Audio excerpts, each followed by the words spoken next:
এয়ারপোর্টে এসে পৌঁছালাম কলকাতা থেকে। তো এখন দেখুন এই যে এয়ারপোর্টটা, এই এয়ারপোর্টটা কিন্তু গোয়ার সেকেন্ড এয়ারপোর্ট এবং এটা ভবিষ্যতে কিন্তু নাম্বার 1 এয়ারপোর্ট হতে চলেছে গোয়ার মধ্যে। তো এই এয়ারপোর্টের বাইরেটা দেখুন, ভেতরটা যেমনই সুন্দর বাইরেটাও ঠিক তেমনই সুন্দর। দেখুন এটা হচ্ছে অ্যারাইভালস, এখানে আমরা নেমেছি, এখানে ডিসপ্লে বোর্ড আছে, এখানে সমস্ত ট্যাক্সি বুকিং কাউন্টার আছে, government of India Goa taxi আছে, গোয়া মাইলসের ট্যাক্সি বুকিং কাউন্টার আছে, তারপরে বিভিন্ন রকম ক্যাবের, প্রাইভেট ক্যাবেরও অপশান আছে। গভর্নমেন্ট অফ ইন্ডিয়ার ট্যাক্সি বুকিং কাউন্টারই বেশি এখানে, সব কার পার্কিংয়ে দেখাচ্ছে এইটা, যেটা এক্সিট থেকে বেরোয়, ঠিক আছে। আর আমরা বাইরের দিকে যাবো যেখানে বাগান টাগানগুলো করা আছে।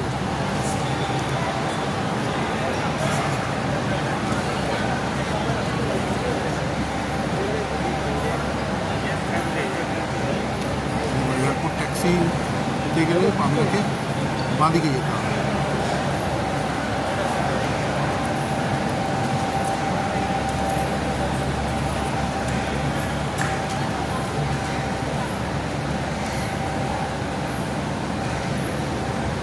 দেখুন এয়ারপোর্টটা কি সুন্দর, আমরা এই ভেতর থেকে এলাম।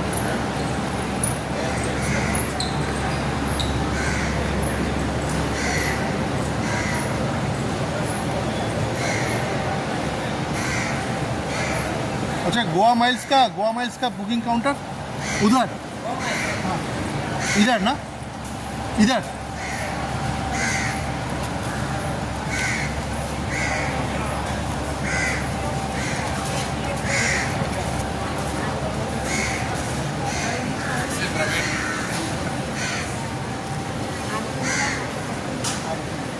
ভীষণ গরম, কিন্তু এখানে ভীষণ গরম।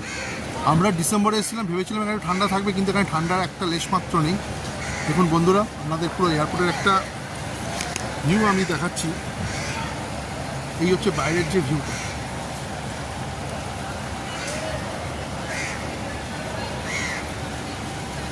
খুবই সুন্দর ফটো সেশন করার জন্য বা ফটো সেলফি তোলার জন্য, বিভিন্ন রকম জায়গায় ফটো তোলার জন্য। কীরকম গরম লাগছে, এই কীরকম গরম লাগছে, হ্যাঁ গরম কীরকম লাগছে? বিশাল। তুমি একটুখানি ওদিকে যাও, এই ছবিটা তোল না এবারে।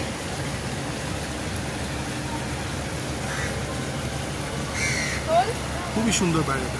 আরে তুই তোল, আমি বেরোবো। চলো, দেরি হয়ে যাবে, আমাদের দেরি হয়ে যাবে, ওখানে আবার বুকিং করতে হবে। ওইখান থেকে দাও, ওইখান থেকে কাটো।